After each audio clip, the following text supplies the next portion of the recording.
The following is a presentation of iRacing on PTR TV. We'd like to thank all of our channel partners for their support. Please like and subscribe to the channel, and we hope you enjoy today's broadcast.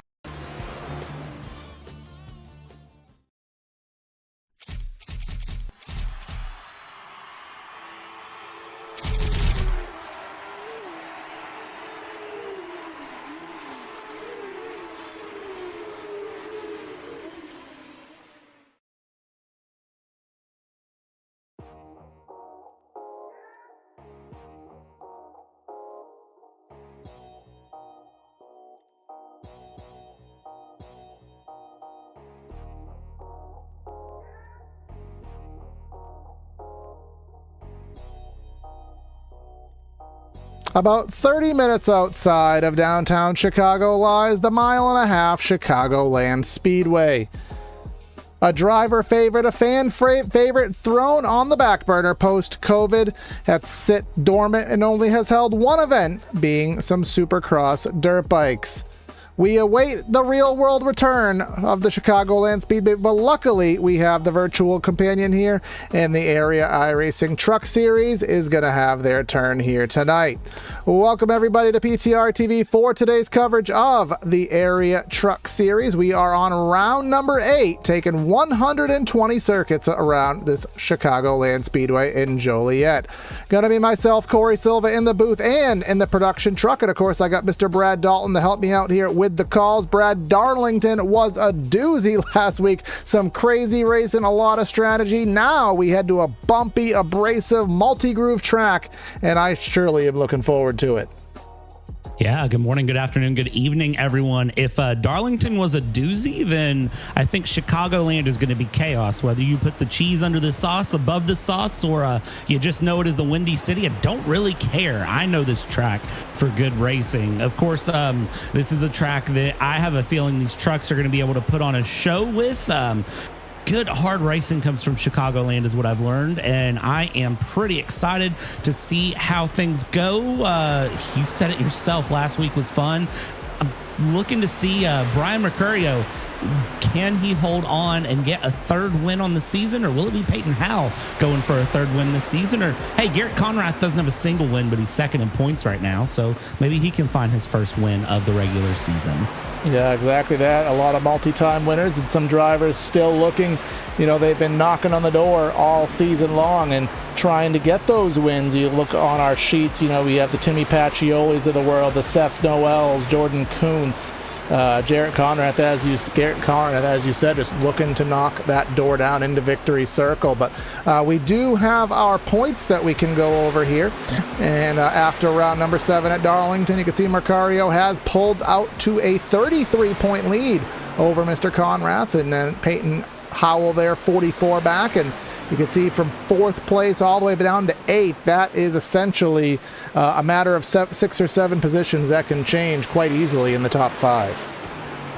Yeah, it's going to be a very, very close run here. Of course, Jordan Kuntz, Seth Noel tied up. And as we are on the back half of this regular season, I mean, once we get past Talladega, which, yeah, Talladega is the last race of the regular season, then we hit Bristol, which is our playoff race. But I'm looking all the way out to June. Of course, we're still early in May, so plenty of time to be found. Chicagoland, Dover, Kansas, Coda, and Talladega. Really not that long left in the regular season. So I think this is going to be a good run to go through. Qualifying underway here. And of course, as is area tradition, it's one and done. And Corey, I feel like Casey, we need to give him a little bit of a shout out here. He's been giving us some love. I want to see how Casey runs his lap, and then maybe we can have a little conversation with him. Yeah, we will we'll have a little word here. We've been saying his name wrong all season, so we said we're just going to get it right out of the horse's mouth, maybe have a word, because remember, he had a really good run at Darlington, taken away from him in the late race chaos. But I want to thank everyone for tuning in here to PTR TV, both on YouTube and on Facebook. And of course, if you're watching on the Twitch side of things, consider subscribing to the Area iRacing Twitch. You can catch all the racing there, and if you subscribe for $5 a month, you'll get some custom emotes and double points. That'll help you in your endeavors to some free merch here. But here's Ryan Nowicki here, and Casey is going to stall. He's going to make us wait, as a lot of drivers are making us wait. But here comes Danny Ware in that number 35. We'll await the first times to populate here on the board in a second so we can get our perspective of what we're going to be battling with here tonight.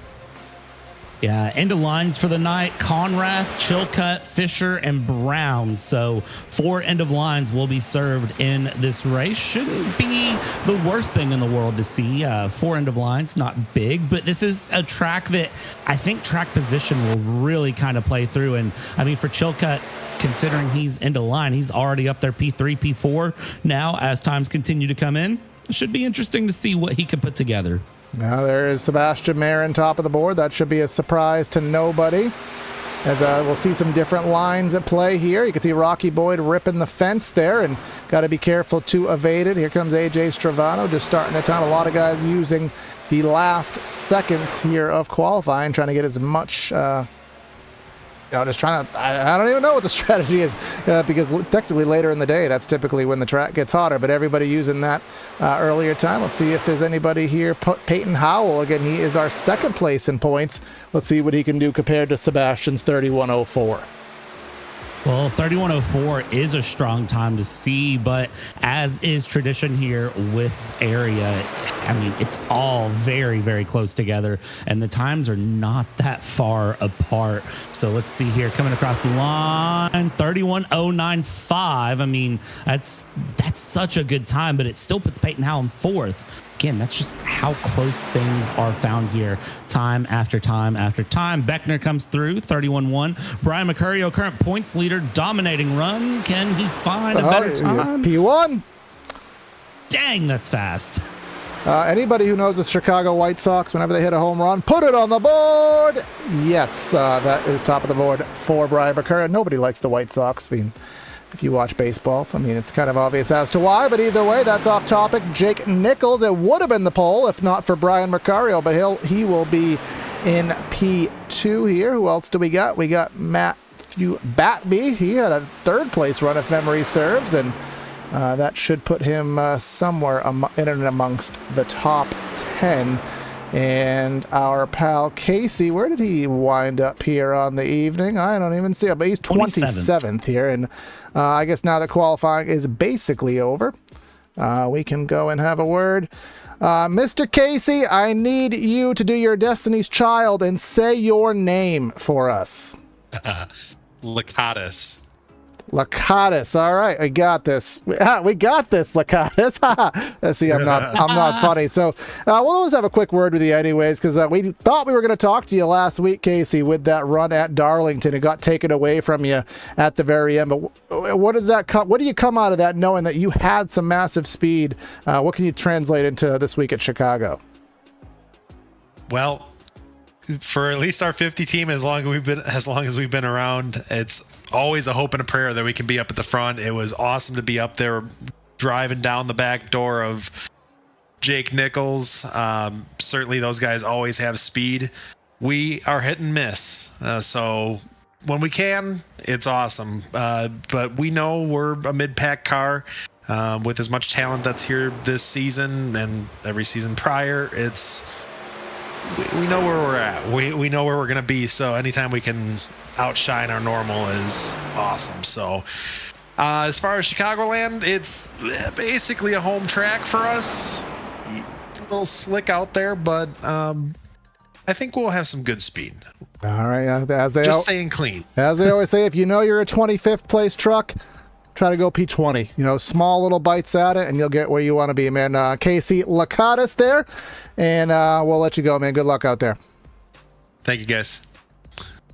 All right, so that is Casey. Now we have ourselves 5 minutes of warm-up here as we stare at a very low-resolution trailer there. Again, Chicagoland from an iRacing perspective. I mean, I'm not Coke. I can kind of poke and dab here a little bit. It is one of the older tracks on the service, so aesthetically this place is not my favorite as a broadcaster, but as a driver, certainly is my favorite. And if you watch the channel, you would have saw that we covered this place on Sunday night in some next-gen action, and we saw a banger of a show there, Brad. These guys were all over this place, 2-3 wide, using every which lane.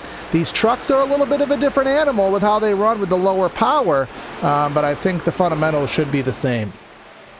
I was going to say, I know that trucks are not next gen cup cars, right? But still, I think the fundamentals of racing are going to be there. It's going to be good. And I think for all of the trucks that bring this thing through, they're going to have a great time. One D&Q, Nowicki in the number 74, or is it Novicki? NOW. So Nowicki. Either way, one D&Q here on the night in the trucks, as is kind of a custom here in area. We always have a lot of trucks show up, and several will always try to drive into the show. Unfortunately, one truck not making their way through, and we'll see how that goes. This is going to be a good race. Regardless of what happens, this is going to be a good race here around Chicagoland. I really, really enjoyed this track on Sunday, and when I remembered that it was Tuesday and Thursday this week at Chicago as well, I was looking forward to it. Yeah, certainly the case. Always look forward to these truck races, and we do have some DNQs to discuss. Not DNQs, end of lines. It'll be Conrath, which second place in points. That's going to hurt. Alex Chilcutt. We have Jake Fisher and then Jeremy Brown. They will all be headed to the arrears section of this track, which if you're going to go to the back at any track, I would take a track that you can pass on. Not that you'll ever intentionally go to the back, but there's certain places that you can kind of recover from it, and I would certainly consider Chicago to be one of those tracks. Let's take a look at the weather conditions here today from virtual Joliet. Or Joliet, I don't know, I'm not a Chicagan. 81 in the air, nice toasty track, making like a Quiznos sub. Toasty track, 118 degrees, and we are racing right in the heat of the afternoon, 1:30 virtual time, dated off of today's date on May 6th. And we're booting right to the grid. I was going to say, I don't know if you saw those three trucks spin right there in camera shot while you're talking about the weather. It's hot. I don't know if that's a precursor. This is going to be fun. We'll see indeed the case here. And if you don't know what Quiznos is, you missed out, because that was a damn good sandwich. But let's head down trackside for your starting lineup. Of course, your starting lineup brought to you by Central Mobile Homes. If you're looking for a small or large home, a new shed, triple crowd trailer, look no further than Central Mobile Homes. They've been proudly serving Florida customers for 29 years with a plethora of small and large home floor plan, shed designs, and triple crown trailers. Available in LaBelle, Okeechobee, Clewiston, and Sebring. Head to centralmobilehomeinc.com. I tried to talk so fast, and I almost made it. But let's head down trackside for that grid there, Brad. And starting out on pole is, of course, going to be the overall points leader, trying to chase things down. Brian Mercurio with Jake Nichols there in second place, trying to chase him down. The Puerto Rican in third place, Sebastian Marin, last week's race winner, and then Jordan Kuntz in fourth place. There, P5, Kenny Brady with AJ Strevato in P number 6. Tanner Love, P7, Ryan Andrew, the number 8 truck, found 8th place, and then in 9th place coming through was Peyton Howell with Seth Noel rounding out P10. Remember, Peyton will be an EOL. The 11th place will find the likes of Jonathan Evans and Matthew Batby. That's a competitive row there. Trey Edson, and then Timmy Pacioli. He's still looking for his first win, as is Rocky Boyd. Ricky Springer in 16th spot. Travis Beckner, our flagger at Hendry County, in 17th, with David Weishart. Looks like that's a new truck for him, rolling off 18th. And rounding out our top 20, Josh Parrish and Lane Doyle. I don't think that's a name I've seen recently in the series.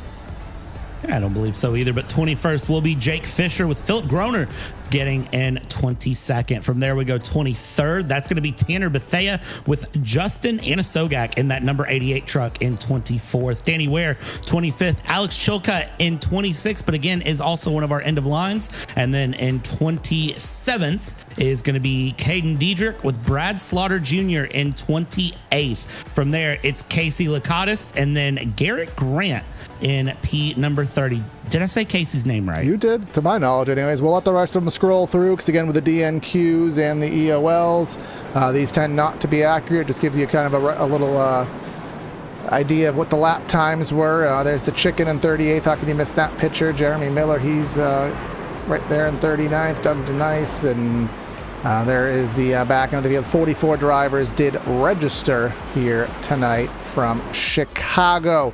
Our race details here on the evening, no different than usual. 120 laps, no stages here today, which is just the name of the game here in area. 4 sets of Goodyears, full fuel load fixed sets, and 3 green-white checkers. Now, this race could go one of two ways, Brad.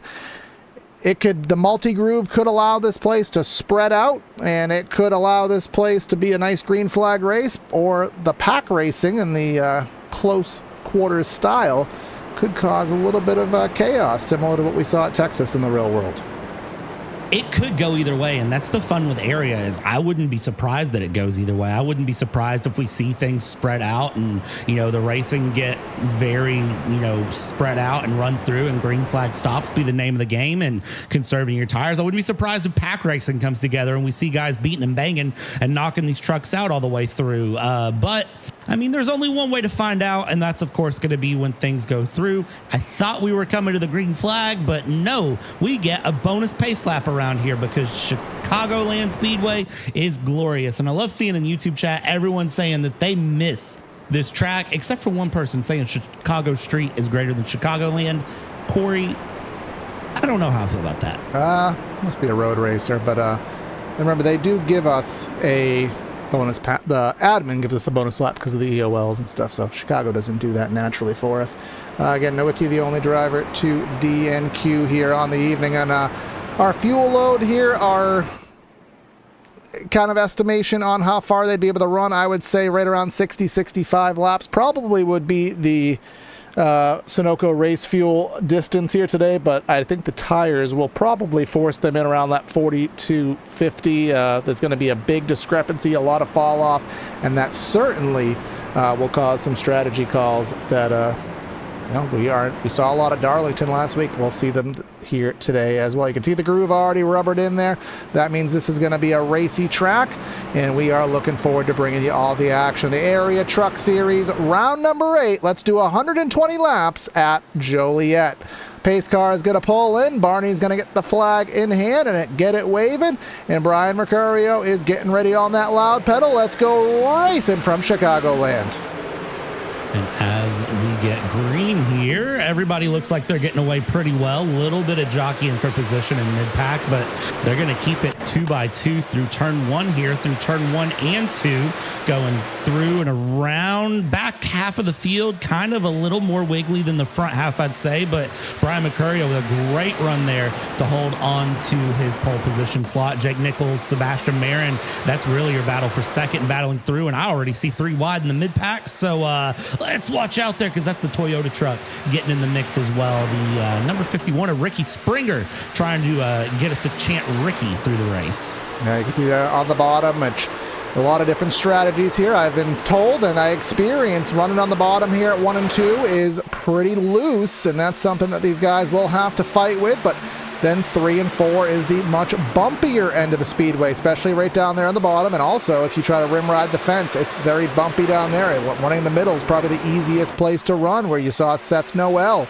in that number 1 truck. And now here, everyone's cutting the bottom, which I didn't see it a lot in the next gen, but these trucks are slower and not as on the ground, so they can kind of handle that. You will see drivers running all the way down on the flat through that tri-oval portion.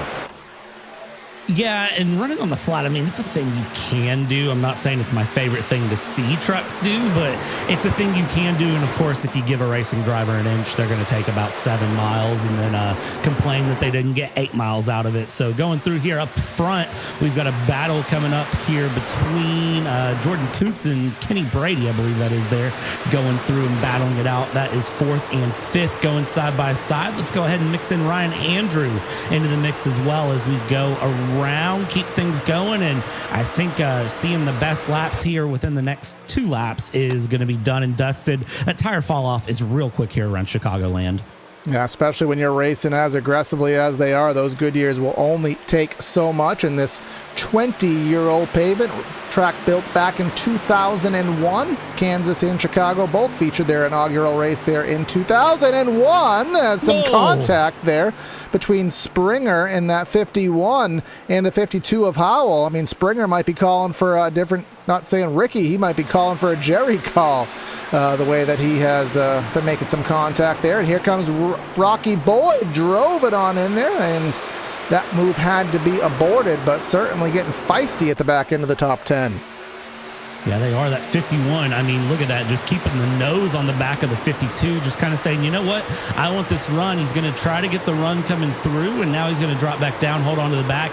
Will there be a little bit of a bump and run attempt? Well, I wouldn't recommend it, but, I mean, again, it's never stopped a truck driver from doing it. So getting real close there on the rear deck lid we go and bring it through. Down the inside, 51 will get the pass. Caution, 67 is in the wall, and that is caution number 1. Jalen Handcamp on the back straightaway. You can see the left rear of that automobile is not in a ideal state. Let's use our Hendry County Motorsports Park replay and sort things out. Saw Alex Chilcutt to the inside, and hard to tell. We'll get one more perspective of that, whether it was who was high, who was low. I'm going to say, in my non-important opinion, that Handcamp ran a little bit tighter of a line than most drivers would do off a 2, and that put Chilcutt in a harder spot. I don't know what admin will call. You know, they have the incident point system here in the league, not so much the iRacing incident point system, but an in-league system that they, you get X amount of points over X amount of races, and your penalties will escalate. So we'll see what the call is there, but the call will not be to pit. Someone's trying to do the Allen Iverson hot sauce crossover. Oh, a lot of trucks doing the fake out. A couple people getting caught up there. Look at that. That was impressive. There was one event I saw where someone actually spun because they actually got their ankles broken there. So kind of embarrassing to have that be the case. But again, very early with only 4 sets of tires. You don't want to waste one at this juncture. Because again, that would leave you 3 sets, and here on the iRacing service, once you take a set off, you may as well throw it in the fire because you can't get it back. You can't put it back on. Doesn't matter if you used it for 1 lap. That tire is gone, so you don't want to waste it this early. But up front, 2 drivers up front who you don't have much surprise to. Mercurio and Sebastian Marin. Marin not full-time here in the trucks, but when he does run in the trucks, which has been twice this season, he got 1 win, so he's batting .500 here in the trucks. Yeah, I mean, Sebastian Marin is a driver that we know is quick, so it's no surprise when Sebastian Marin decides to show up and show off. He's going to show up and show off and do it very well. So I would really keep my eyes on Marin, that number 23 up high. But, of course, Brian is Mr. Consistency of the season, so keep your eye on Brian. Keep your eye on Jake Nichols. Jake Nichols is fast as well. They're all really fast up here on the front half of this truck field. So anyone I would say is a good bet early on, but of course, in order to finish first you have to finish, and we're only crossing lap number 901.20, 1 to green, so it'll be 10 laps down, 110 to go when we take this restart. Exactly that here. So again, this will be 1 heat cycle on the tires, which means that the Goodyears, they got hot, they cool down, and when they cool down, when they get hot again, they have a different grip level. So we'll see if anybody has issues with that. And it doesn't seem like they gave any incident points on that caution, just acknowledged the 2 drivers in it, but no immediate blame was offered. They're kind of calling it a racing deal via our admins here today. But heading down the Brant stretch here, that curved back stretch, the only one of its kind of these 1.5-mile cookie cutters. It's not actually ever going straight here. There's that little bit of a curve, and that gives you a little bit more of a wider entry into turn 3, which could help you carry a little bit more speed, run those different lines. But let's get ready for a restart, Brad. Coming through, I'm going to be keeping my eyes on these front two personally for this whole run, but I do think the 51 and the 52, the teammates back there, they were racing real hard, Springer and Hal. I think they're going to race real hard off the restart, but of course, keep the eyes up front. Mercurio, Marin, Nichols, and Kuntz, they're going to be the battle as we go through. Mercurio with a good jump there. Marin, Nichols, Kuntz, Andrew are all going to be battling it out. We already see things spreading. Somebody's dropping well low. That's the 52 of Peyton Howell trying to take it low, take it 3 wide early on, and he goes through. He's going to hold it 3 wide on that bottom line, and now let's go down this twisty backstretch. Yeah, you can see that EOL driver, Peyton Howell, just trying to get through the field. Actually, it wasn't Peyton Howell, excuse me, and I keep saying he was. He wasn't. He's just trying to get through the field as fast as possible, but making those aggressive moves, and aggressive moves being made up front. Here goes Jake Nichols looking to the inside of Marin through the tri-oval here, entering turn number 1. And Ryan Andrews tried to fill the gap. You saw Nichols run a higher line, cut to the bottom to get the run down the back. Nearly got himself in a sandwich with the 8. Now the 8 battling with Jordan Kuntz, who's trying to rip the outside and make that momentum work. Yeah, Jordan Kuntz down the back straightaway here. Roundy turn lefty he goes. Trying to hold the high line around Ryan Andrew. Doing a good job of doing that. Keep it side by side. And look at this. We might have a battle for the lead as Mercurio and Marin try to battle it out. Marin's going to get to the low line here. 23 is going to bring it low. Mercurio's going to hold their middle. We have 3 wide for the lead. Nichols up high. And Mercurio will hold the lead off of 2 down the backstretch. 73 right to the bumper of the 23. And now these trucks will come down towards 3 and 4. They'll hold it out like that, at least for the moment.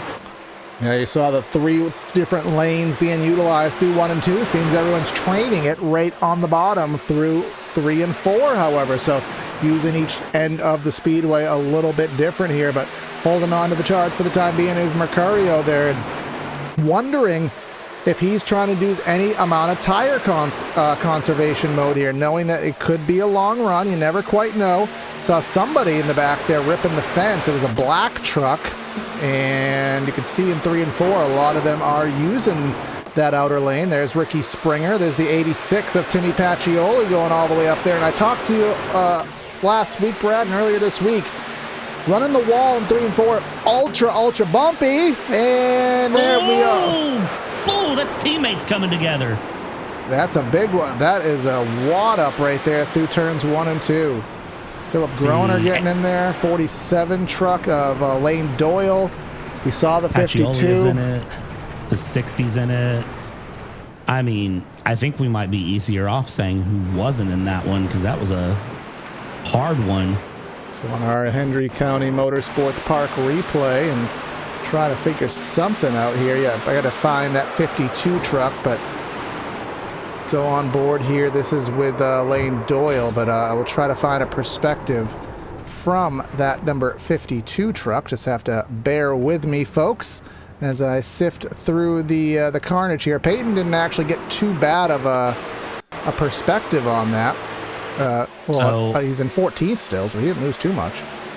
If you're a Powerhouse Racing fan, I recommend looking away here, because very clearly the teammates, I don't know if I'd call that getting away with it, but maybe that is getting away with it. And then really it was everything behind him that set off. So Powerhouse Racing, very clearly, they're not going to be happy with that one, because I think all 4 of their trucks were involved in that to some extent. Everybody into the pits here, lap 15. Lap 15. This is early for a pit stop.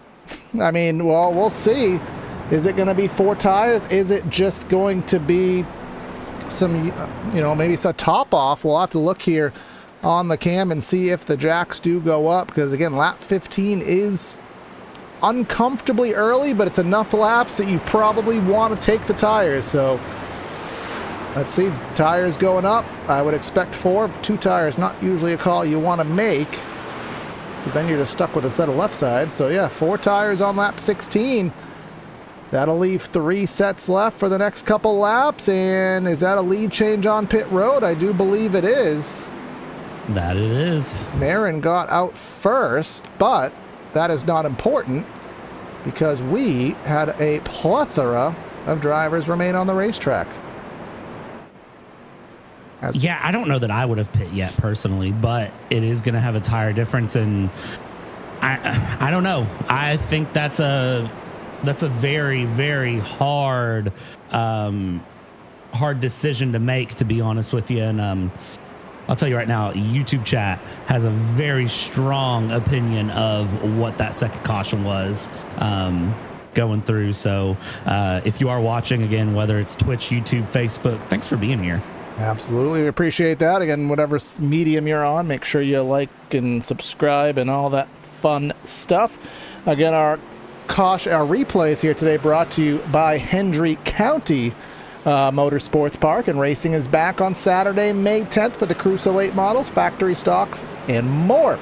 Tickets are $20 for adults. Kids age 5 and under get in for free, and you can get a family pack of 4 tickets for $25. The southernmost dirt track in America, Clewiston, Florida, off U.S. Highway 27. You can go to hendrycounty.com for more info. Again, they are our replay sponsor, and our replays just brought you that perspective of that wreck, and admin, to no surprise, deeming the 51 being the cause, and he will get some incident points tallied to his record. Yeah, again, I think that if you are a Powerhouse Racing fan, that was not your ideal way to have a night go, because now you've got 2 trucks that are going to be well out of the mix. And again, I think the other 2 got involved with that as well, the number 50 of Casey and the number 9 of Jonathan Evans.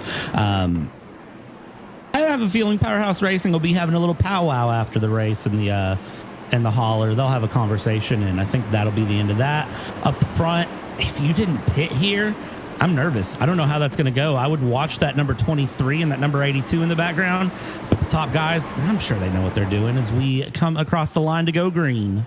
And on the accelerator is the 73, but the top 8 trucks on older tires, and we'll see how those 17-lap old tires will fare. And all the way in the back, that bright pink truck, that magenta truck, Sebastian Marin's going to go 3rd lane and say, excuse me, I need to go fast on my 4 fresh Goodyears, but the speed's still building. Those old tires can hang on, at least on the outlap.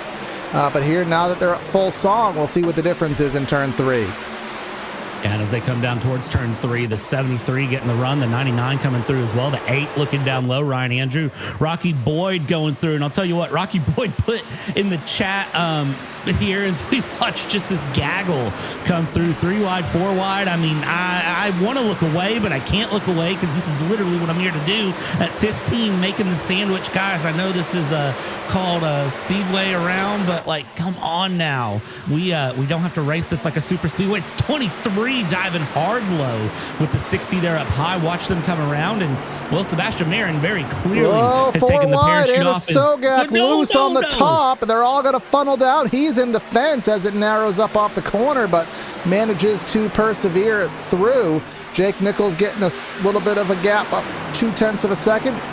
Rocky Boyd and Jordan Kuntz battle it, and just look at the Larson line working for the 23. Contact with Chilcutt and Andrew there. Chilcutt's been in a lot of precarious positions here tonight, and that's David Weishart down on the flat, and Mercurio right in the middle of the sandwich. That's like 10 cars in one camera shot right there. 4 wide coming through yet again as we come through. Mercurio with a wiggle, and 71. Everyone holds together. 71's around in the background. Yeah, 71 goes around. That's Tanner Love. He is going to do some agricultural work there, but he will not. Yeah, because he was on the flat, so Barney don't care about it. We'll go quickly and get a Hendry County Motorsports Park replay. And that's some contact with Josh Parrish. And again, through the grass he goes where he stops. We saw that. But up front, 24, Caden Diedrich, he is pancaking the right side of the fence there. Now Sebastian Marin, first on the tires. He is going to drive himself up from about 12th or 13th to 2nd in about 6 laps here on this run. It won't be long now until he's up to the lead, and that's the difference in new tires. I mean, 15 laps doesn't seem like a lot on tires, but 2 heat cycles, that's a pretty significant difference, and honestly, that's probably what drove them to make that pit call. Jake Nichols trying to hold high, just not enough there in the tires, a little wiggle as he's trying to drive, he's trying to push, and not able to go through, more pancake into the wall, and Brian Mercurio back there in the background, taking it 3 wide. Mercurio, of course, pit with Marin, lost the lead, and now has just stalled out in 10th place. That truck does not like traffic at all. I would say he's probably just erring on the conservative side. He saw what Marin was doing, slicing and dicing, going to the top, ripping the fence, putting it in the middle, wherever it was. And Mercurio, he got put in a really bad spot, as we saw, nearly 4 wide. He had to back out of it, cost him momentum. And here in these trucks at this style of racetrack, once you lose your momentum, just put the bread in the toaster. Oh, that joke didn't work, so I was trying to say your toast, but you know what I'm trying to say there.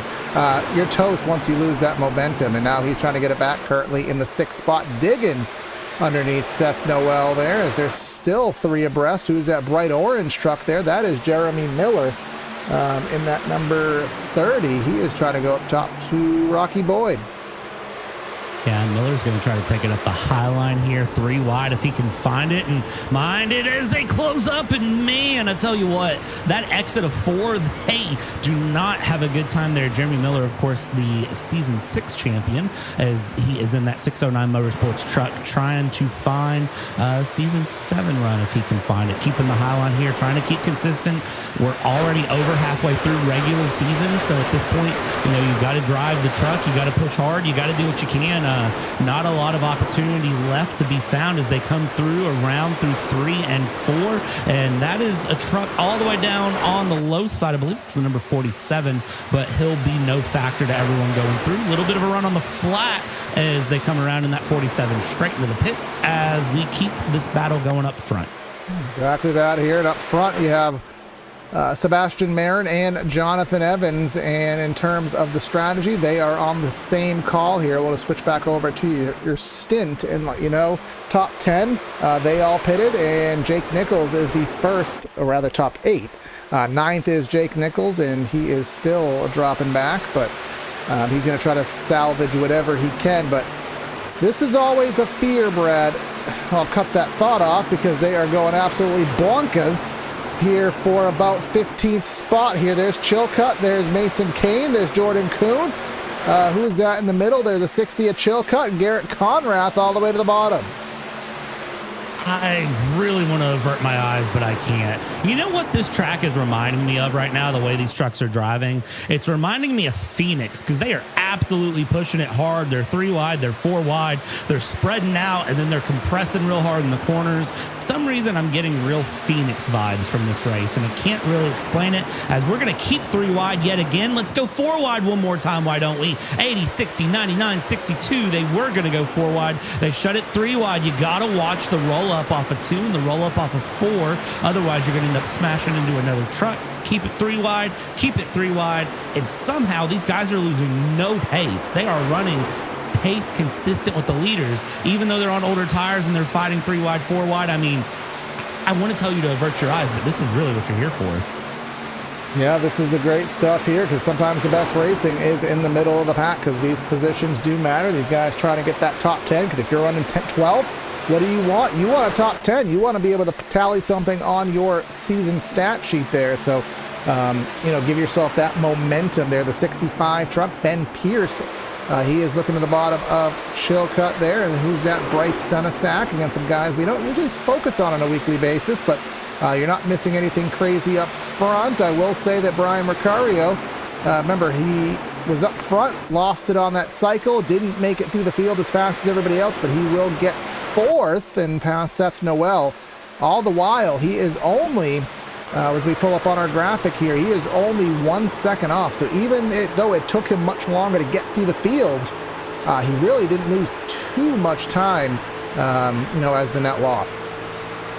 Yeah, Brian's got a lot of patience. He's very good on the long run. So it's one of those that, you know, in the moment, you don't see him kind of carving through and fighting and making the battles, but in the long run, I know it's going to pay off for him to sort of sit and watch that coast-to-coast truck keep things moving and grooving for that number 82. More battles going on here. 29, David Weishart here, the Season 1 Cup champion, keeping a good battle going as everybody comes through. Still, this entire mix in the middle from this position back cannot sort themselves out, going 3 wide, 4 wide, 2 wide, single file, kind of just wherever they can find themselves as they continue through.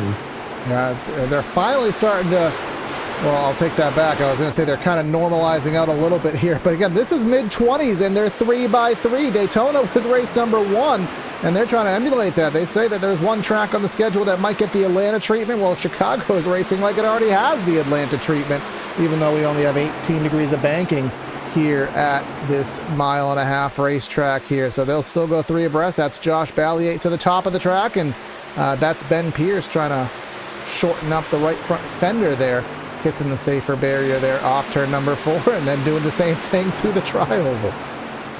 That 55, that PVTR truck going through, giving a little bit of bumper to the 60, and they are just continuing to follow through. Keep it 3 wide, look for a run where you can try to get it. We jump back up front here, a little bit further ahead, not too far ahead, but just a little bit further ahead as the 84 is continuing to fight. That's Jake Fisher, a little bit of a wiggle there, and that 29 of David Weishart has to hold the high line, goes through. And did I just see 5 wide in the background, Corey? Yeah, I know I didn't, but I think I did.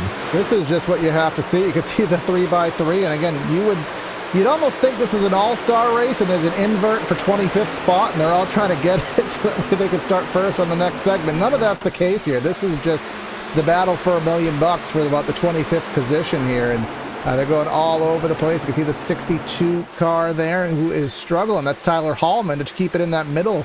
What is that, 04? I don't know Roman numerals very well. Those 04 trucks, Senesac and Hallman there trying to find their way here. But let's go back up front and let you know what's going on.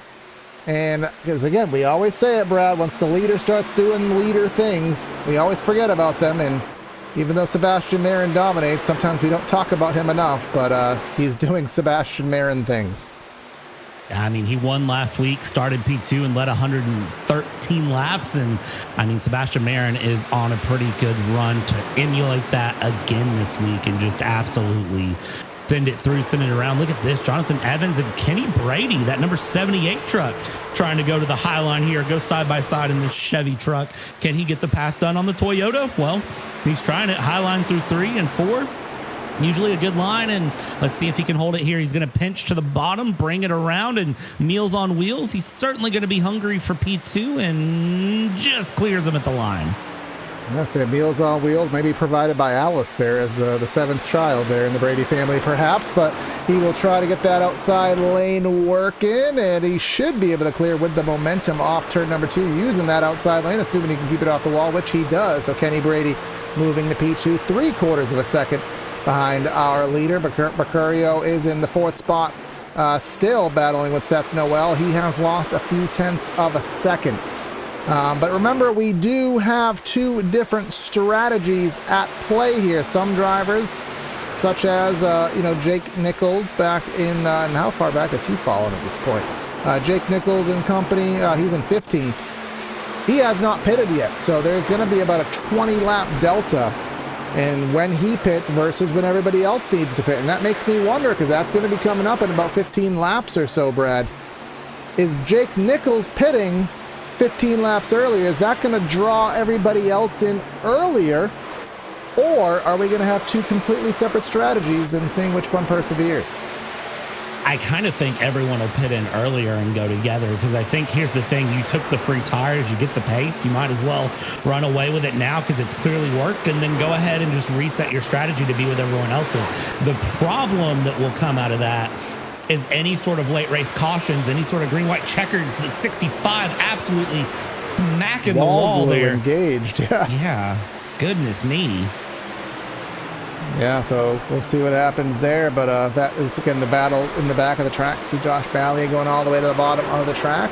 Mason Kane, I remember seeing him in Discord. Oh, very early. I talked about it, and did he woe it down? It was seemed pretty close, but lap 40, he's trying to split the race into thirds, evidently. And again, we'll see. I don't think at this point, we'll pull up the stints one more time as a refresher. 24 laps. I don't think that those guys can pit. They already pit once. If they pit now, that's 2 sets of tires, and that doesn't leave you a lot for the rest of the race. So let's pull up gotta run it out. Yeah, let's pull up our best lap comparison graphic, and already down 1.8 seconds. So I really hope that this stays green, Brad, because we are going to have one of those classic strategy battles. Is it going to... I don't even know who's going to be the chaser and the chasee. We're going to have 2 completely different animals going live here. And interesting to see which comes on top.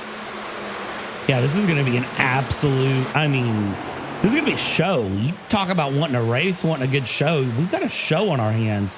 coming up as it goes. I mean, it's anyone's guess how it ends here. I mean, you go 40 laps, change tires, go to lap 80, change tires. You know you're good on fuel, but those guys that pitted on the second caution, I mean, they got to run it. They have to run what you brung. I mean, that's the best way to phrase it now, is they're 26 laps into the stint, and they've got to go at least 40 laps into the stint, and that'll put them, I mean, realistically, they need to get to lap 60. They need to split this race in half to go to the end. But then, again, the ultimate problem, if there's a late race caution, if we have more than one caution at the end of the race, even though we've settled into this good green run, I mean, what do you do at that point? Because that completely messes everything up. And then if you pit, I mean, we know the drop off on 25 laps is 2 seconds. So you do some math there, and I'm not doing math because on the 0.001% that my math teacher from school is watching. This is Jake Nichols on fresh tires. You'd think he hit the golden mushroom. You'd think he hit the turbo pad here. You'd think he engaged the bullet bill. The way he is just, it's like they're all stuck in third gear, and this guy just has NOS like he's driving the Freedom 500 in a Crown Vic. I knew tires made a difference, but that is what 2 seconds a lap looks like. Goodness me. He's about to drive this field around, and everyone's going to be rethinking their strategy. Look at that. Look at that. They're not even, there's no contest to be had. Well, that's ridiculous. Something important to note. So he is the first truck 1 lap down, 32nd spot. Where is our leader right now? Our leader, this is just, that's just crazy stuff. I haven't seen that. Leader is entering 1, and he is, so middle 1 and 2. Yeah, he's about a quarter of a lap from getting unlapped, but he is the free pass guy right now. So what'll be important is him getting onto the lead lap as quickly as possible, because that will save his behind if a caution does come out. And at the rate he's going, he should be able to get there in no time. But the bet is made now. 2 seconds a lap. The bet is made. He is going to pit again at lap number 80. These guys up front, I'm assuming, going to pit around lap 60. So this is probably going to turn into a 2-stop versus 1-stop race. And my little puny brain can't calculate which strategy is going to work, even though I'm sure the math proves one wrong. Yeah, essentially what we've done is, for those of you who are Formula One fans, and of course F1 was in Miami, we've essentially run this into a 2-stop versus 1-stop strategy, which is something that, again, I have a lot of a road racing background. That's traditionally a road racing question, but we've turned around and brought it into a Chicagoland truck race. Who could have wrote this one? I couldn't have wrote this one, but very clearly somebody wrote this one, and now it's a rung what you brung. You're stuck with what you got, and you get what you get, and you don't throw a fit. As we go through lap 48 is about to hit the books here of 120, approaching half race distance. And if you're Sebastian Marin, you are watching the times very, very hard to figure out where that number 73 truck is and what is happening with him, how fast he's going, and where things are at. More trucks are taking lap 48. Yeah, this is Jordan Kuntz. That's Ryan Andrew. And again, a very difficult pit entry here at the Chicagoland Speedway, pulling off that 18 degrees of banking, pulling a hard left. And lap 48's an interesting lap, not quite where I thought they would be. But again, what do I know? Because I don't know strategy. If you do like strategy, you like some NASCAR analytics, you can check out the High Banks podcast.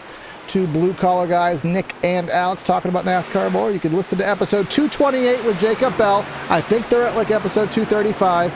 But again, 228 is the doozy. Listen to 228, boost that view content, but listen to the other ones too, the High Banks podcast. Speaking of High Banks here, Chicagoland, number 7 is out, 24 is out. I mean, we've hit basically just I don't even know what to call this race at this point. I want to talk strategy. I want to talk lap times. I want to talk all the things, but it is so mixed up now that I don't have a good answer for where anything's at here. Danny Ware, Caden Diedrich is in. Looking at lap times as it stands, I mean, if you pit, David Weishart running a 31.8 just came out of the pits. Meanwhile, the race leader is at a 33.1. So I'll let that speak for itself. And just as a reference, is we forgot about it, but let's re-reference it, restack it up here. Jake Nichols is still 1 lap in arrears, but that is the leader right in front of him. So now his pace has dropped off a little bit. He's running still a second a lap faster than Marin, running about a 32 flat compared to a 33 flat. But the whole pit road sequence, and this is something we talk about all the time here on the channel, Brad, as he drives by, gets himself back on the lead lap. You can see 37 seconds is from cone to cone. You lose a second or two slowing down, so that's about maybe 40 seconds. And then you have to run the apron, which I bet probably costs you another 3 or 4. So you probably lose about, say, 45 seconds pitting here. That's a lap and a half. So you just have to think about, I'm going to lose a lap and a half to pit. And if you extrapolate all that out, Marin is going to be so far behind Nichols when this is all said and done. But remember, we're on 2 completely different strategies here. Yeah, and that's where the 1-stop versus 2-stop comes in, and kind of the pitting lap 60 versus pitting lap 40-80 is if you pit twice and you get those fresh tires every time, lap 40, lap 80. Look at Andrew. Oh, goodness me. Yeah, that is the closing rate. But go on. Sorry, I was easily distracted.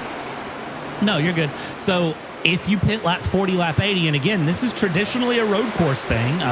Who would have thought my road course knowledge would come in handy in NASCAR? But, pitting lap 40, lap 80, are you going to make up so much pace with the advantage of keeping fresher tires on all the time, as the 26 was real brave off the banking there? Save that to a last millisecond. But are you saving enough time in that to offset losing essentially what would be 3 laps of pace there for pitting twice as opposed to pitting once? And I mean, the numbers, just rough numbers looking, says it's possible. It is possible that lap 40-80 strategy is faster than what all of our race leaders are on right now. It's going to be close, but it is possible. And I'll tell you another side to that is you really, really have to trust the process, which if you're a Philadelphia 76ers fan, I know it's hard to do, but you have to trust the process that you're seeing guys zoom by you, you're losing time, you know how much slower you are, but you have to trust what your strategy is and hope that you don't get wrecked as everyone's splitting the gap here. Because it becomes really easy to say, nope, it's not going to work, and abort. But you cannot abort. You have to stay true to what you drew up, what you committed to. It might work, it might not, but the worst thing you can do is pull an audible like 10 laps later, and then you're stuck in between 2 strategies. I've done that firsthand experience. Yeah, and on the inverse of that, though, Corey, the drivers and the teams have to know when that audible needs to be called, when they've committed to the losing strategy, and it's better now to just drop that strategy than it is to keep it going. So that is really where it's such a fine line, and I'm very thankful I don't have to shoulder that, for the record. Drivers, teams, crew chiefs, spotters, sorry for y'all. That's a rough job to have. I am very glad I'm not the one who has to shoulder that strategy call, and whether it's the right call or the wrong call, as we watch these drivers just absolutely fly around this track on fresh tires versus old tires, and everybody really getting settled in here. We still have more drivers in and out of the pits. Sebastian Marin holding on to 2 seconds. That 55 is on fresh tires against the 60 and the 80, and that's the pace difference. Look at that. Chilcutt, Herschel, they're just sitting stationary at that point. Yeah, it's Timmy Pacioli in the pits as well. We're closing in on that halfway point, lap number 60, awaiting things here today. This race has been filled with entertainment, but if you need some more entertainment at your next party, you can consider Elite Entertainment, located in Boiling Springs, South Carolina. They provide the high-quality band production to entertain at any location, including karaoke, Singo, and more. You can visit the link tree in the description for all your contact information. That is Elite Entertainment. We have been providing you some elite entertainment. Well, the race has. Hopefully we have in getting it across here. But closing in on that halfway point, and just on our Jake Nichols tracker, 26 seconds behind the leader. And again, when that extrapolates out, he's probably going to have nearly a lap lead over Marin. Can he gain that back? Remember, he still has to pit one more time. And all of this can be thrown completely into the toilet, into the garbage, into the disposal, into the dump. Wherever you want to throw your refuse can all be thrown away if a caution comes out. Why would you speak that into the universe? Why would you incite the masses? Because you know what's going to happen now, right? As soon as the caution comes out in the next 10 laps because you've spoke that into existence, every one of these drivers and teams are coming after you. Well, I provided a lot of commentary curses in my almost 10-year broadcast career. Started in late 2016. We are in 2025, and I'm still calling these Pixel car races. So I've caused a lot of commentary curses, and they will still continue on into however long I keep doing this for, because no matter how hard I try, I can't retire. Sebastian Marin comes into the pits here from right at lap 60. Called it. It's like I actually know what I'm talking about sometimes on rare occasion. So now we'll await for the remainder. Sebastian Marin comes in. Who else has still yet to pit? The majority of our top 15. You can see 45 laps into their stints. So we are just all over the place now with strategies, to the point where we need a Larry Mack, because I can't calculate all this. Yeah. Do we have a residential Larry Mack here at PTR TV? I know we do. Where's he at when we need him tonight? I might have to go put in a phone call here if we get a moment and try to get us a Larry Mack on the broadcast. Marin coming out here. 23 going through. Where's he at in relation to that number 73 of Jake Nichols? Let's calculate that. Sebastian Marin, middle of the backstretch right now, one lap down.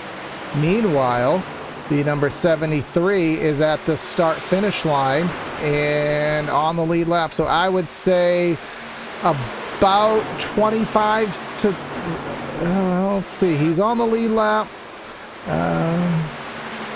lap and a half. I don't think that's the case.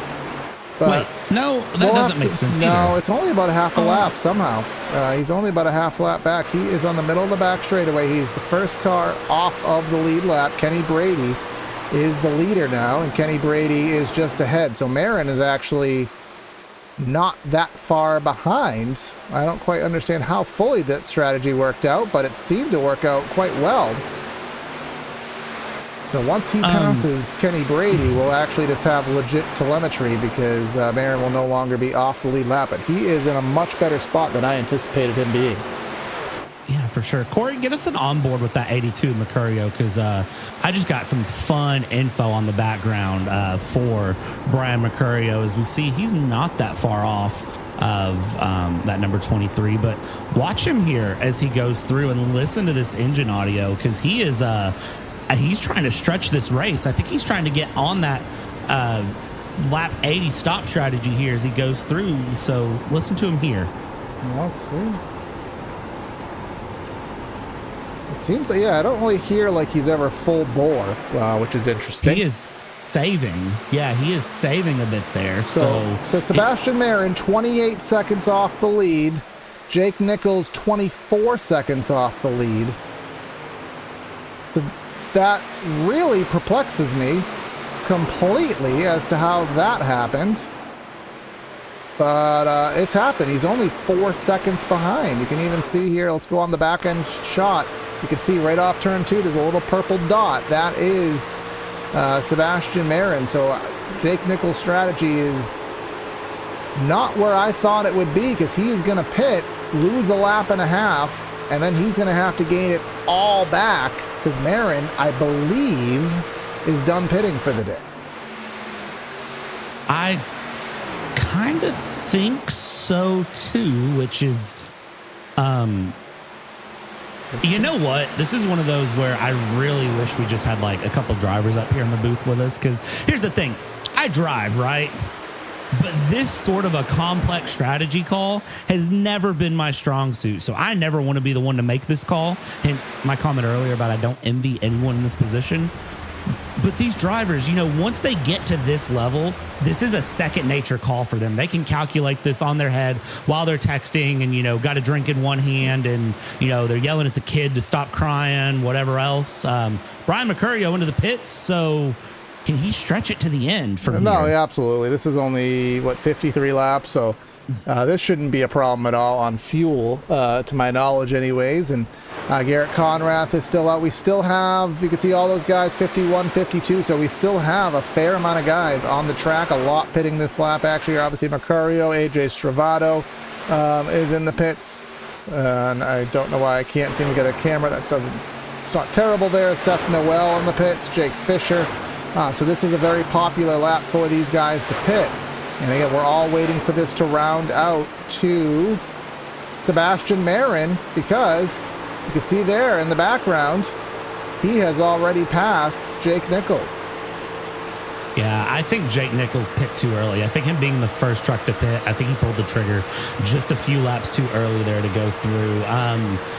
78 of Brady missed his box and had to back up. And we're getting some info from a driver behind the scenes who knows what he's talking about, that some of the trucks were probably trying to save fuel to stay out longer. The 49 truck is now the next one to be saving there. Garrett Conrath going through. He's trying to save. He's trying to stay out longer, because I think what they might be looking at is this thing going green all the way to the end, which, again, would not shock me, all things considered. So that could be what they're looking at, and they think if they wait a bit longer to pit, they get that fresh tire advantage for longer, and they can kind of fight out of any hole that they might be digging themselves into now, because really the gaps are... Actually, I'm going to lie, because there's a second between Marin and Conrath. Well, that's because Conrath is coming in the pit, so never mind. My statement will still stand if he can get it slowed down. If he may... Now, he has the first pit stall. I will send everybody in this server a pretend Wendy's gift card if he does not get a speeding penalty on this. And I say pretend. All right, I could have offered a real... Oh, see, that's why I said pretend. That's why I said pretend. And I think he utilized the first pit stall with the timing loops, that the fact that he had to stop in the first timing loop, it allowed him to speed and get away with it. So that's why I didn't bet anything, because I would have been offering about $35 gift cards here for everyone watching live right now.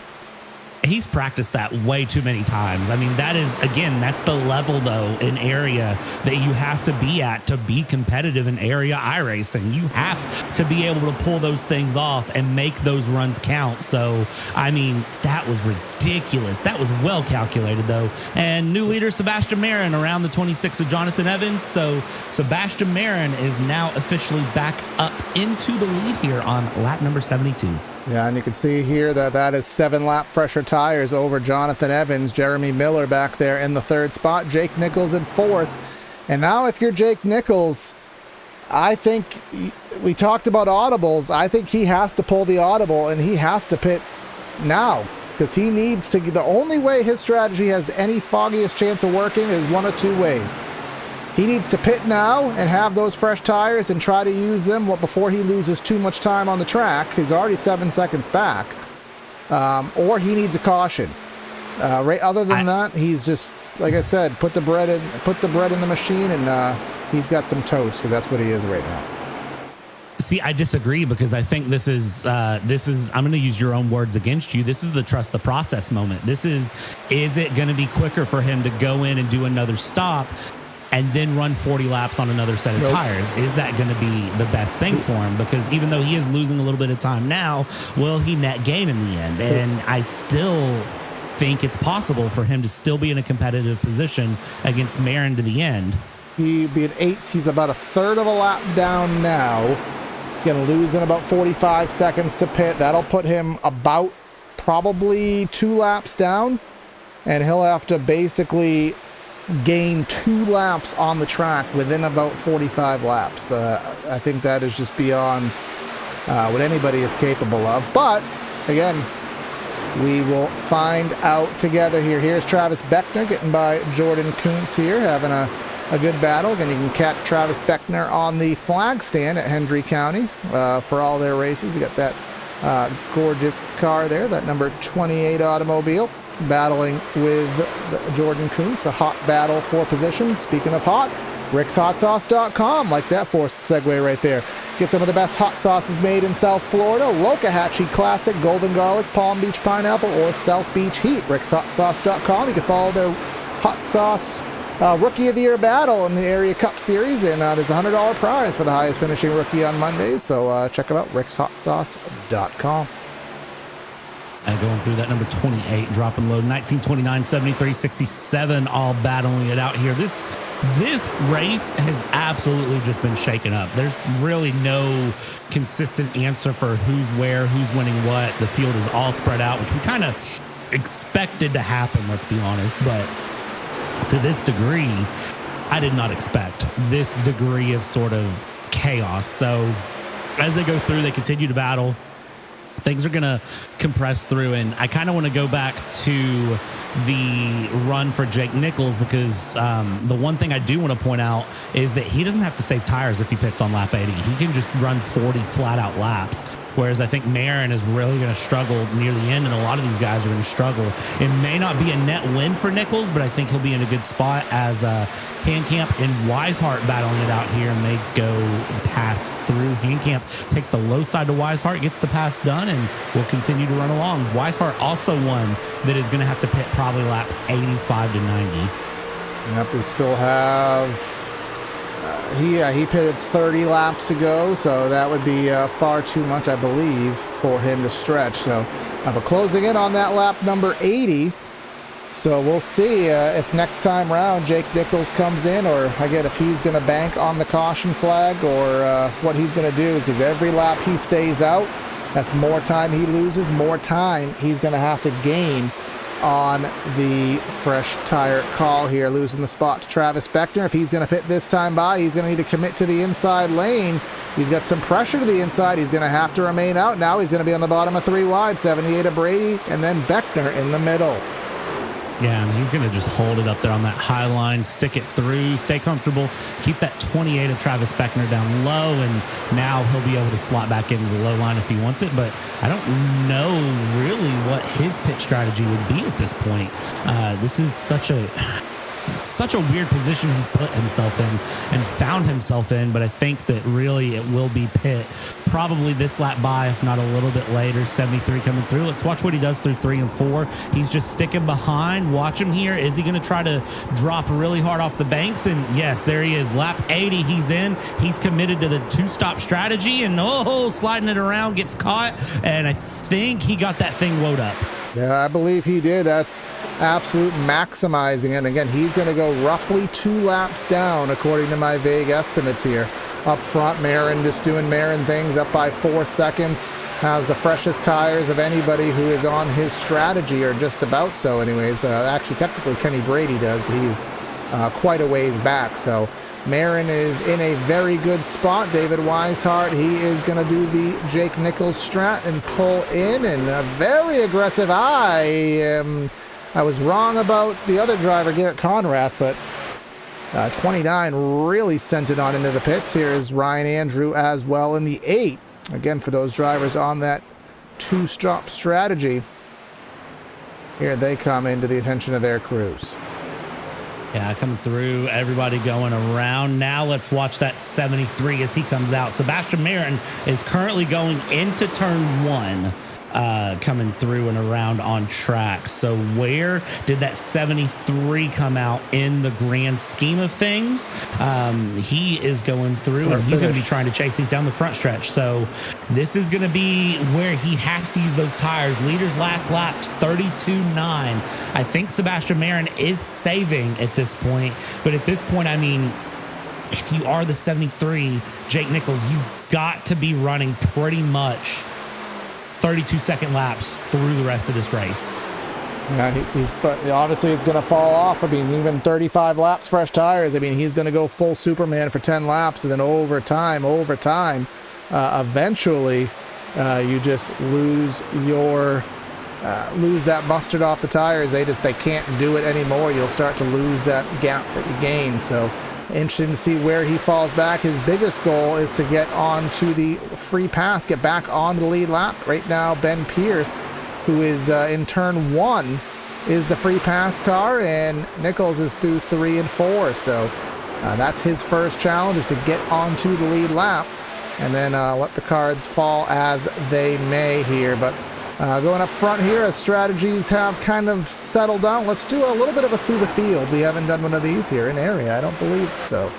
Sebastian Marin leading this thing through. It's Jonathan Evans in 2nd, Jeremy Miller in 3rd, Brian Mercurio in 4th, soon to be 3rd, with Trey Edson in 5th. We got Kenny Brady in 6th. We got Jalen Handcamp in 7th.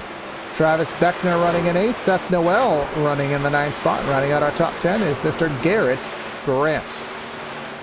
And moving on from there, we're going to go P11, Jeremy Miller, who will now just be dropping through as he's pit in. So it's actually going to be Alex Chilcutt there in 11th place as we have trucks coming into pit. 12th place will be Jake Fisher, the 84, who's now going low. Then you have Justin Anasogak running through, Danny Ware, and then Bryce Sinisak in the 09, Josh Parrish and Joshua Ballet in 17th. He is up 15 places on the day. Tanner Love is down 11 places. He's not going to love that. And then Garrett Conrath is up 24, 42nd and 19th. And then Gabe Herschel up 20 on the day.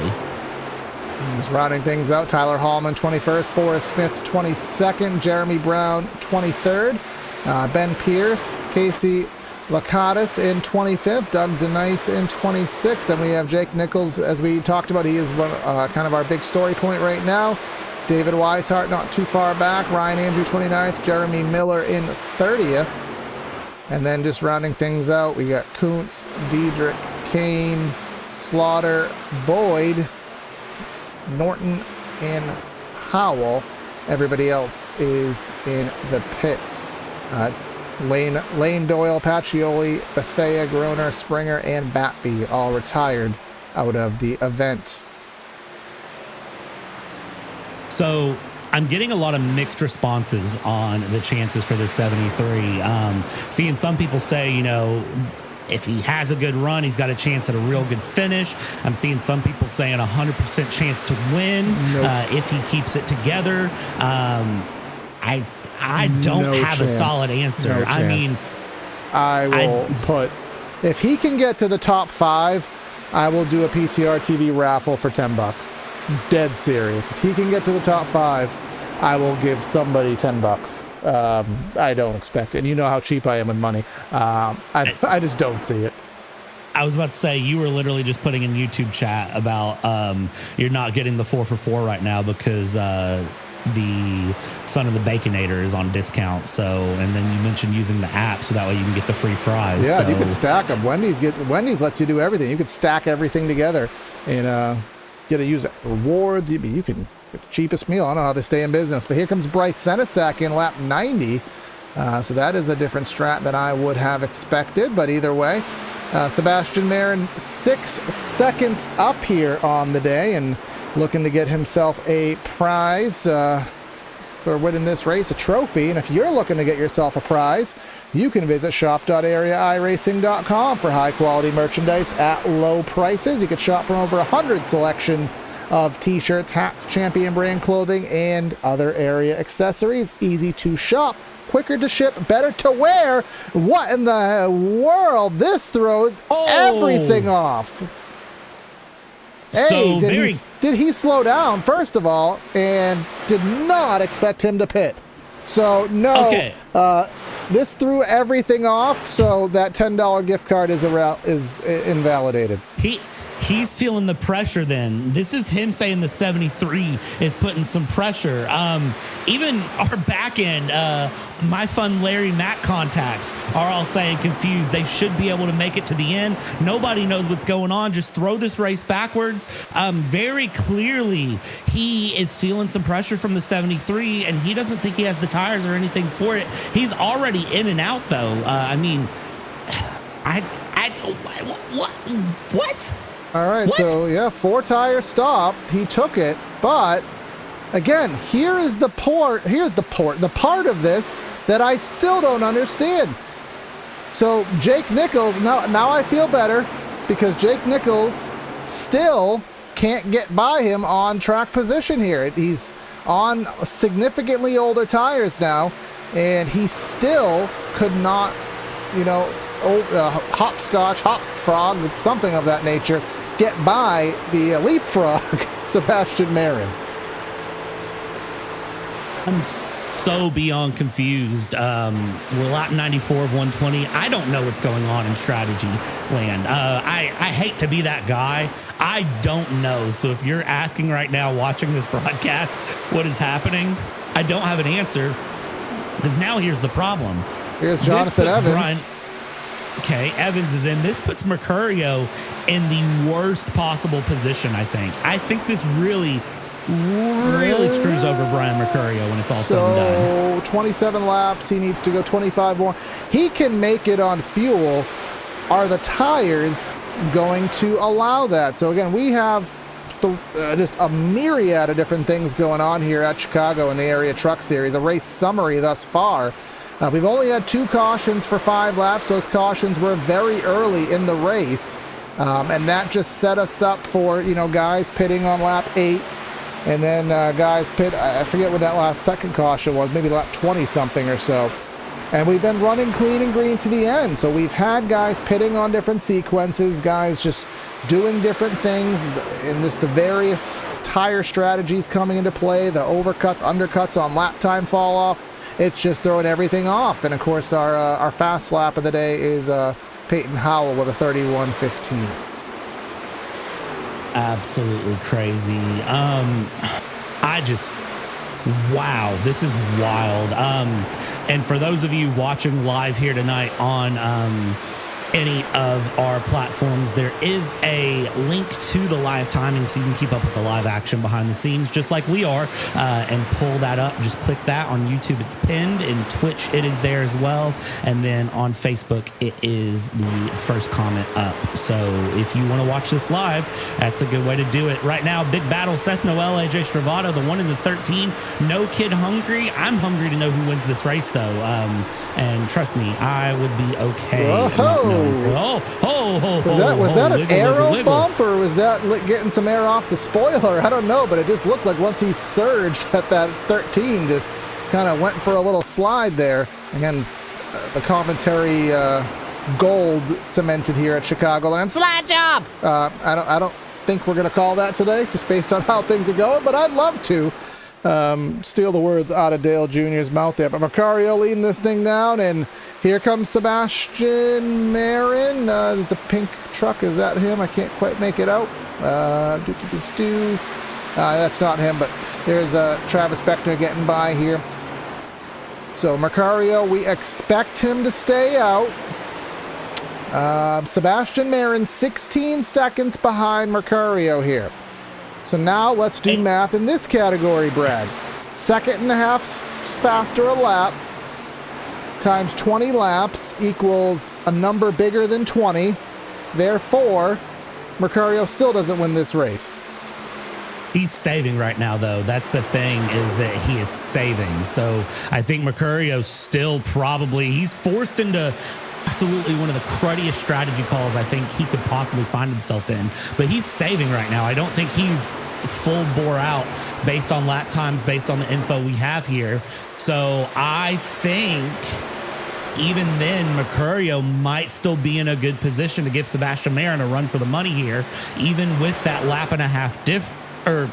second and a half difference across 20 laps, which is going to give you a 30-second run. 30 seconds, 3-0. But the thing is, fall off has to be accounted for, and also Mercurio saving right now. He's going to pick up the pace. I don't know. This is such a tough one to call. Oh my gosh. Yeah, we'll see. So last time by a 30, we could see that gap to the leader just disintegrating. Like, it's just going down so rapidly. Just on that back straightaway, he gained 0.2 of a second. Now closing in on the 16 of Rocky Boyd. Rocky is not on the lead lap and driving down to the inside of the raceway here, but pulling up the last lap times on the ticker. Mercurio at a 33:18.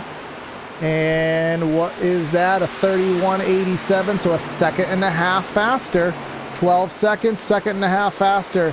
On 20 laps, that is basically a number, but it's bigger than what he needs. So Marin is still on pace to win this race, even the hard way. And I will say, watching Mercurio, kind of give Mercurio a little bit of credit here. He is fighting hard with some lap traffic right now. So that second and a half is, of course, kind of inflated with him trying to get through a little bit of lap traffic and different trucks going through as they go, as he's got Casey Lakatos there in front of him, coming around. Sebastian Marin again, quick, has to watch himself a little bit. That's hand camp. The trucks are pretty close at a difference. You know what? Yeah, you're right. They're close.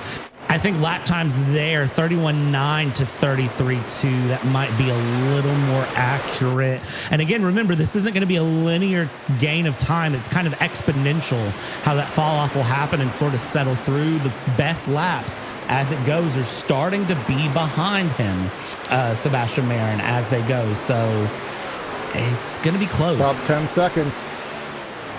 As these guys are trying to throw the strategy off here. They're trying to throw a caution. They're 3 wide. They've been 3 wide for the majority of that last time round here. As you can see, Mercurio down to a 33.2 and a 32 flat. So that's only 1.2 seconds. So as you said, that linear fall off, Marin will gain less and less as each lap goes by. And now he is in an active battle, which I don't know how active it's going to last for, but going to the outside of Seth Noel, and he will make that pass in record sequence here, heading down the back straightaway.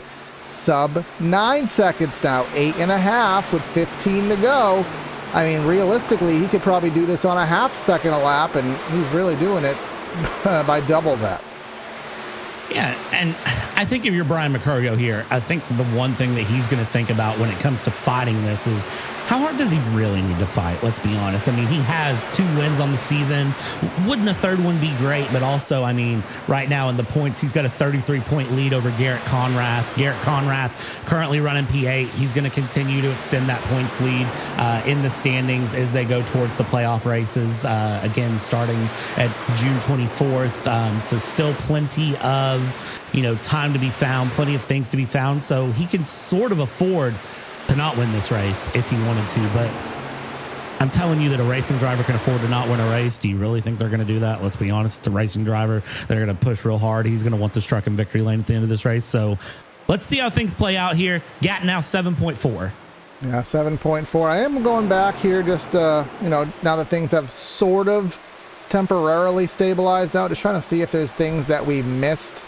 We did see Pacioli basically out of the race. I don't recall seeing him have any catastrophic issues, Brad. I don't know if you missed that.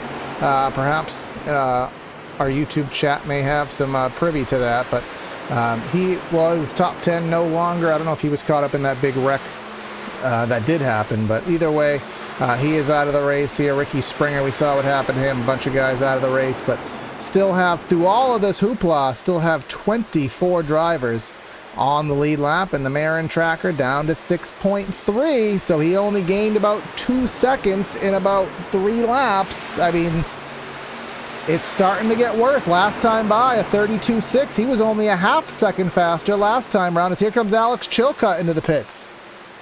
Battle projection right now, we're looking at about 3 to go with the way the tire fall off is starting. That's where I'm being told that's where it's going to go. Marin is pushing. Mercurio, I think, is now starting to open the pace back up. I know he was saving pretty hard a few laps ago going in, and now I think here he has started to open things back up. And with 12 to go, I mean, at this point for him, he's just got to keep enough pace in that truck to get to the end. We thought it was going to be about 7 to 8 to go. We thought it was going to be about 10 to go. Now we're saying about 3 to go. Has Mercurio braved the storm at this point is the big question as he goes through. He's coming around the 88. You can see there, Marin not too far back, but Marin also still has to get past the 78 of Kenny Brady before he can even have a run at Mercurio. So It's starting to plateau. Yep, and then Brady's going to have a little bit more to play with as some other battles going on track. And what did I say? If Jake Nichols got into the top 10, I'd give somebody a $10 gift card. He's in 14th right now, so I think either way, even though I kind of sissied out of that because I just don't like giving away money, I think that guess is still not going to happen, so I don't expect him to get back in the top 10. An up and down day. He was certainly the start of all the strategy calls here, but here we are, sub 10 laps to go. You can count the laps on your fingers, assuming that you were born appropriately here. 10 laps to go and 5.6, and he should be to Kenny Brady in a matter of moments. Yeah, this is going to be the big challenge here, is how quickly can he clear the 78? Can he clear the 78? Is the 78 going to be, kind of polite and say no? Or is Kenny Brady going to really throw things out and just decide to battle it out? Because right now, I mean, Kenny Brady is battling, pretty well. He's looking pretty smooth here, and he's actually staying pretty consistent as we come through. Marin off of 4, coming down the front stretch towards 1. That is Kenny Brady, the truck in front of him as they go. I don't have a good answer for how this one goes. I just think this one is going to be close either way here. 8 laps to go. He's got to clear him very fast. Coming out of 2 right on the back. I don't know, Corey. He's not going to get it last time by. Again, he's the aero model here in the trucks. The dirty air isn't crazy like it is in other cars. And he was only 0.3 of a second slower, rather faster last time by. We'll see what it is on the ticker this time. Getting a little bit of draft, a little bit of dirty air, but I don't think anything that's catastrophic. Basically drew even last time by. So absolute, just everything that you thought of that was going to happen, just throw it in the trash. As soon as you think something's going to happen, it goes to the wayside here. So, but here he goes to the outside of Kenny Brady. Is Brady, again, going to play nice? Is he going to be like the Brady Bunch, or is he going to be like Tom in the Super Bowl? Looks like he's going to more be on the Brady Bunch there and just play nice and let them keep on grooving on through the night. But let's see, 5 seconds in 5 laps. Ain't going to happen, brother. Brian Mercurio has played this one out perfectly. He saved enough in the end when it counted. And unfortunately, I hate to say it, but I think Sebastian Marin, he called that audible in. I think he did exactly what you talked about earlier, Corey, where he called that audible between strategies and pinned himself into a bad position. And Mercurio has managed to just play it smart, play it smooth, save tires, and Brian Mercurio putting on an absolute masterclass. He'll be at 54 laps.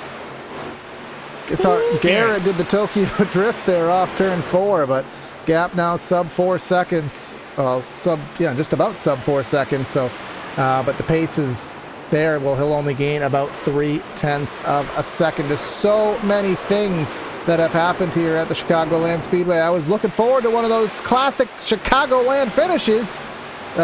Pseudo quote there, but maybe we'd call ourselves a photo finish. Thought it was in the cards here, but again, just as you talked about, Brad, that fall off, he hit the cap of, all right, the good on these tires is gone. And surprisingly now, 49 lap old tires have evened out to 25 lap old tires, especially as hard as he was having to push on it. I'm going to give you a little bit of a question here. Fuel. Where are we at in fuel? I mean, I would have thought 60 lap was fine, but again, I don't race enough, and he's not. He is clutching it. He is clutching it. Clutching it hard. Even our back end sources telling us he don't even know, but with the lead he has, he can play it very safe. Again, 52 laps this will be. I wouldn't have thought that would even be a question, but what do I know as we now have 3 miles left. Looking for that can of victory fuel to go alongside with that Rebel Rabbit Seltzer for Brian Mercurio. Again, this is one of those moments where I want to say avert your eyes, or I want to tell you to look. What's on tap? I know you're very happy to be wrong in chat. He said that the pass was going to happen with 8 to go, and then said he was happy to be wrong. Of course you are, because Brian Mercurio will find his way up and forward in that number 82. Coast to Coast will take another win on the season if they get to the end. That is the big question here. Does Mercurio have enough? Barney has the white flag here. Corey, it's 1 lap, it's fuel saving, and it's a wing and a prayer at this point. 1.5 more miles around the Chicagoland Speedway and a gap of about 3.5 seconds. Just watching that RPM gauge. I don't hear any sputters. If it was gonna be sputtering at this point, I think the damage would have already been done. He can probably coast from here. 3.5 seconds is the gap that he has. Pulled the alt strategy. Sebastian Marin had the truck on speed, but when you don't have it on speed, get it on strategy. Mercurio wins the Strategy 120 here at Chicagoland for the Area Truck Series. Mercurio with a beautiful strategy there all the way through. I mean, that is masterclass there. He committed to it. He stuck with it.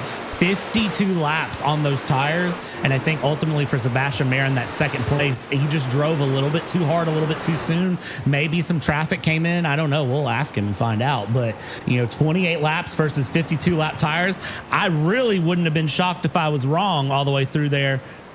Somehow, Mercurio just, proving why he's dominant in this truck series. And you see the respectful little bumper tap there. Sebastian Marin knew that was hard fought and well won. That's just a race that all drivers kind of dream of, where it's all in your hands to kind of all the cards. You had trucks that were as close to pace as you could expect, and it was all in your hands to drive the best race and to call the best race. Whether he has guys on the box helping him out or if he just did it all in his head, we'll maybe ask him, but he'll burn it on down here from the Chicagoland Speedway. Jake Nichols, the other driver we were following heavy on the strategy today, he does settle for 13th, so no Wendy's gift card for our PTR TV faithful here. But while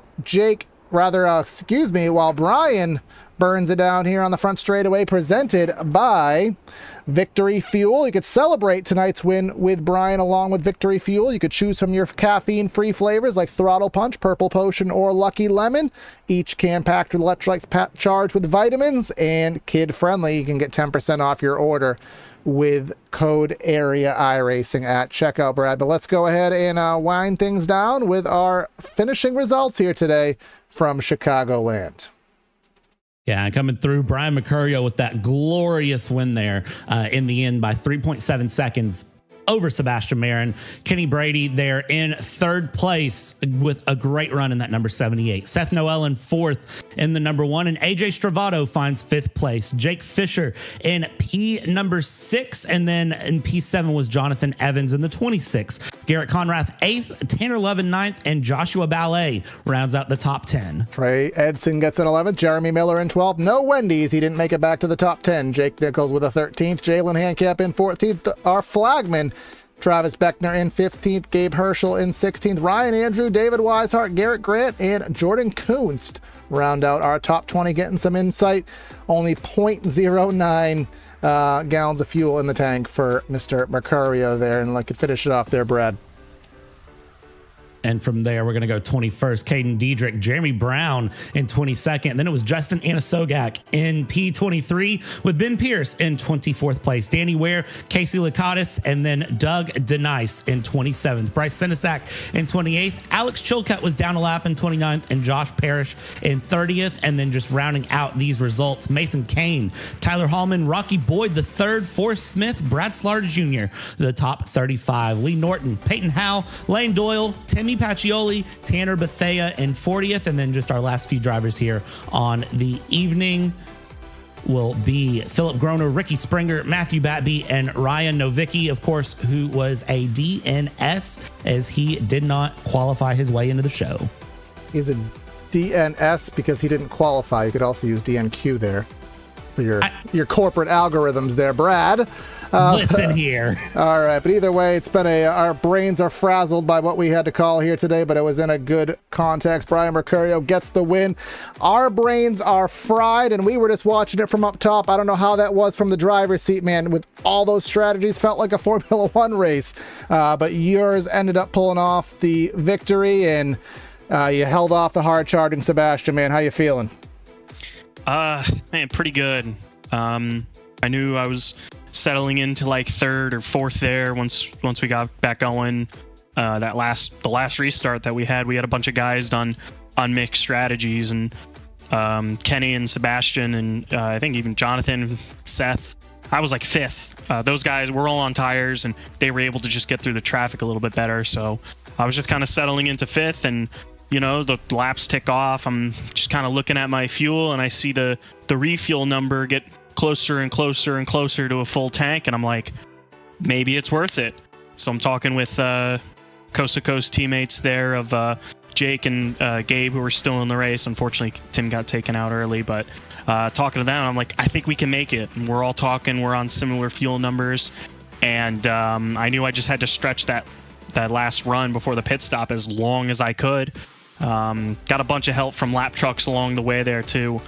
I think it was the 88 there, that last like 6 or 7 laps, I can just kind of feed off of his draft, allow me to really clutch go into the corner, save as much fuel as I can, and cross the line with about a 10th in the tank. So cutting it about as close as you comfortably can. Shades of old DW drafting in the 89 Daytona 500 with what you were doing there. But we were talking in the booth because I've I mean, I don't race as much as I used to, but in these kind of strategy races, it gets really hard when you see all the drivers on the different strategies. You're getting your doors blown off with the guys on fresh tires. How hard is it to not just want to call the audible and pit? Like, how hard is it to trust the plan when you can just see all the different things happening at once? It could get pretty difficult because, if you stay out long and everybody, pits to try to make it the 2-stop. They're on the fresh tires, like you said, they're just kind of blowing by you, and but then you get your revenge later on when you pit, and then you blow by them, and you feel like Superman. So you get a little bit of that the ebb and flow there, and I just once I saw the fuel was going to be close, I just committed to it. I felt like it was going to work. I was talking with, like I said, with Gabe and Jake, and we were all really confident that it was going to be able to work. And so just being able to stick to that and just kind of keeping an eye on where everybody that pit and where they would cycle through. Sebastian was really the one that was able to kind of challenge the most and get close to me. But I just knew that he was just going to run out of time. It just wasn't going to be enough for him. And then to have Jake finish 6th and Gabe finish 16th, considering how not necessarily how their seasons have gone, but there's been some races where they've deserved good finishes, especially I feel like Jake, especially last week at Darlington, he was really strong and got involved in a wreck. So to be able to get really good finishes for all of us, I wish Tim didn't get wrecked, but at least for the guys who are still running, for all of us on Coast to Coast, great win for me, but really a big kind of moral victory for the team overall. Absolutely, man. It'll be a 3rd win of the season here in round number 8. Congrats, and I suppose we'll probably see you on Thursday night and see if you can do the double duty. I'm really only here for the truck series. Oh, okay, yeah, I get you guys mixed up. So we'll see you next week for round number 9 at wherever you guys are at next week. Dover. Yeah. Dover. All right. One of my pseudo home tracks. I'm a former New Jersey native, so that'll be nice. But if you don't mind, real quick, just want to give a big thank you to all the partners who support us at Coast to Coast Racing. Rebel Rabbit, who were in the different color schemes going to be for this month here, the Mandarin Orange flavor, Morass.live, What's on Tap, Paul Fod Racing, PrestonPardis.com, the NYC NJ NASCAR Club, T-Patch Designs, all you guys putting on the broadcast, and everybody for area for putting this league on. Always nice to get another W here, kind of pick momentum back up on my season. Yeah, exactly that, man. Congrats. Go celebrate with the boys, and we'll see you not on Thursday. We'll see you next Tuesday. Thank you, guys. Of course, I won't be here next Tuesday, but Brad will. Actually, no, yeah, I will. Either way, I'm on vacation soon, but I'll be here next week. But who else will be here next week is Sebastian Marin, who the strat almost worked, but Brad's with him in 2nd. Yeah, Sebastian started 3rd, finished 2nd, led a lot of laps, ran through, but in the end, the strategy call seems like just trying to find that strategy call. You made an audible late in, but just didn't have the tires to the end. Kind of talk me through that last pit stop decision. I knew after that first pit stop what the other guys were trying to do, and I could see it working for them, right? Because they had the pace to save and go. But at that point, my bet was made. I didn't full the truck even that first run to commit, even if I wanted to halfway through. I underfueled it, so I was committed from the get-go because I was expecting a yellow somewhere in between. So I'm like, all right, I'm just gonna go be aggressive, build a gap, hopefully get a yellow, and then after that see what happens. But yeah, after I came out for that last pit stop, I saw how far back I was. I was kind of throwing up in the air. I'm like, oh, maybe we can get it. Depends how much they have to save. But I knew once I got close, it was going to be hard those last like 5 laps because of all the fuel saving that they were doing. They were saving tires by doing that as well. So we evened off pretty significantly there at the end. Like I think I was only 2 to 3 tenths quicker per lap. So the only way I had a shot there was if this race was 5 laps longer, then the strategy wouldn't be in a play. But that's not the cards we were dealt with. So overall, good day. Obviously a little disappointed being so close, but hats off to Mercurio. I mean, he's so good at just awareness. His racecraft is amazing. So he just was on the end of the better strategy today, and I'm looking forward to continue racing with him on my part-time schedule throughout the season. Should be fun. I think it's gonna be awesome to watch that battle continue through the season. I gotta ask, are you gonna be here next week at Dover? Let me check real quick. I think I should be able to be here for Dover, and I love Dover. I mean, it's gonna be such a track position race anyways, but I love Dover, so yeah, I should be there next week, and hopefully it should be good. Awesome, Sebastian. I think it's gonna be great to watch, and I gotta ask, do you think there's anything you should have done different in this race to try to get past Mercurio? Obviously, you said if there were 5 more laps, you think you could have got past, but is there anything, kind of hindsight being 2020, you'll take away from this race? Maybe whenever I decided to pit for fresh tires, right, make the full use of the fresh tires, because I kind of pushed both fuel runs to the limit of what I had on board, because I just wanted, hope for a yellow. So I kind of left myself with quite a bit of a short run there at the end. I think I left myself, 28, 29 laps.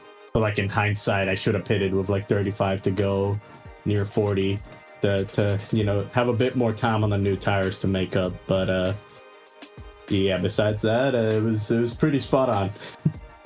Awesome, man. Well, congratulations on the second place. We'll let you go enjoy it, and we'll probably catch up with you next week at Dover. Yes, sir. Thank you. Have a good night, guys. You too. All right, last but not least here on the podium is first time this season with us in the trucks. Mr. Kenny Brady made your presence known, and you picked a doozy to join, because we certainly had strategies all over the place. You had some good battles, and you wind up on the podium, man. How do you summarize your night? Yeah, that was really fun. I don't have those kind of races where you fuel save. My mindset is usually just go 100%. So that second run after the yellow, I kind of just pushed it, and I didn't realize that I could make it on one stop. So when I got out of the pits, I was about 4 laps short and really had to back it down. And I knew if I just clutched the whole run, I could make it. And I ran out right at the line, so I did exactly what I figured I could do, and it was really fun. Got as far as it needed to go. And at what point do you kind of, obviously we were going 2-3 wide. We saw some crazy racing to start this thing off. At what point do you kind of think to yourself, oh crap, this might actually go all the way to the end? At what point do you kind of realize I might have to start planning that long-term strategy? Yeah, that's the thing. I'm not really good at that. Not really good at planning it, because Sebastian, led the majority of the night, and he was really fast, and he was pulling a pace around the racetrack that was pretty quick, to where you really couldn't save fuel, and I wanted to stay up front. If I backed it down just to like be comfortable, I knew I would have lost a couple spots, and it would have put me behind. So I don't really know. I really drove hard all the way up until that last run. So when I realized that it was a one stop, it was pretty late. It was like with maybe 8 laps left in the tank before we pitted. So that's when I just made the decision, because I had quite a gap from the guys ahead of me to behind me, and then with that last run, I realized that the guys behind me were also like saving pretty hard, honestly harder than I was. So that's when I, just made the decision to back it down. But like at the start of the race with like all the crazy racing, it's really hard to judge where like saving tires are going, because like I said, you have the top, the leader and the second, third, they create such a pace that you can't really like save your tires. You kind of have to just drive hard. So it's really hard to like manage. Yeah, that's just kind of the name of the game. We always say Sebastian does Sebastian things, so you're gonna have to figure out ways to get by him. But glad to see you here tonight and having a good run, and maybe we'll see you soon next week.